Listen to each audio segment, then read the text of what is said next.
It was a busy time at the docks. All the engines were working hard, pushing and pulling freight cars about. One morning, Percy was late. Cranky the Crane was quick to criticize. "These ships can't be kept waiting. They have important cargo. If they miss the tides, they will be delayed in the docks. You should look up to the ships and show more respect. You are, after all, only little." "We've got too much work," huffed Percy.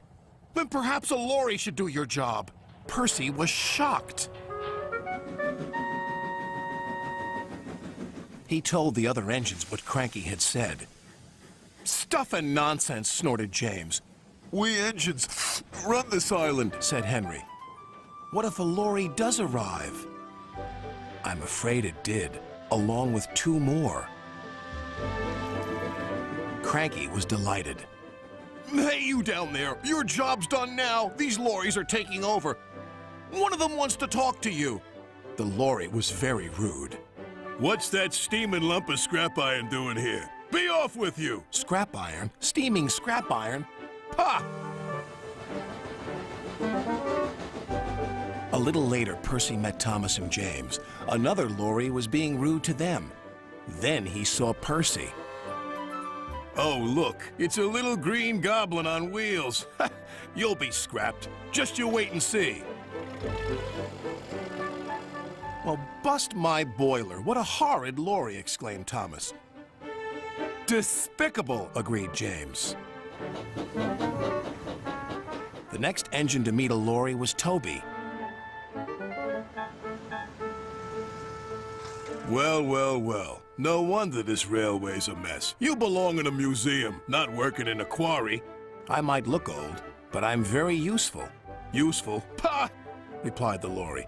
"Just you tootle off." "Tootle?" spluttered Toby. "Come along, Toby," interrupted his driver. "Don't bother to argue with him. We'll go to the flour mill instead." But when they arrived at the flour mill, Toby was shocked to see yet another lorry. "What are you doing here?" "We 3 are doing your work now. You're too slow." The foreman spoke to Toby's driver. "I'm sorry. Times are a-changin', I'm afraid." "Toby might be old," replied his driver, "but he's reliable." "Come on, Toby. We'll go to the farms. They'll still use us." Toby trundled sadly away. His railway ran through a narrow gorge, but vehicles had to tackle a steep and dangerous road. When Toby arrived, he saw the lorry from the quarry again. It was loaded with rock. "That lorry's in trouble," thought Toby. And he was.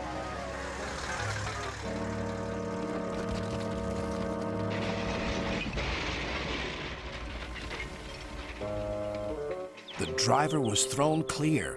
"Rotten roads," he muttered. The wrecked lorry was taken to the docks.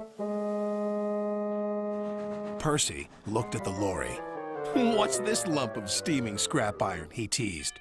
"I'll be back," replied the lorry, "so you can wipe that silly smile off your smoke box." "Ha!" said Percy, and wheeshed him loudly. Then Butch, the breakdown vehicle, arrived. He was towing the lorry from the flour mill. "What happened?" asked Toby's driver. "He was overloaded with flour," came the reply, "and he broke down." "Not very useful now, are you?" said Toby. "Grrr," replied the lorries. Then James whistled excitedly. "They're bringing in the 3rd lorry on a barge." "What happened to that one?" James asked. "Stupid lorry was reversing and fell straight into the sea," said the tow truck man. Later, Thomas arrived. He looked at the 3 lorries and laughed. "Well, well, well, the Brothers Grimm. Smashed, broken, and sunk." The lorries didn't return, and the engines now work even harder to make sure they never will.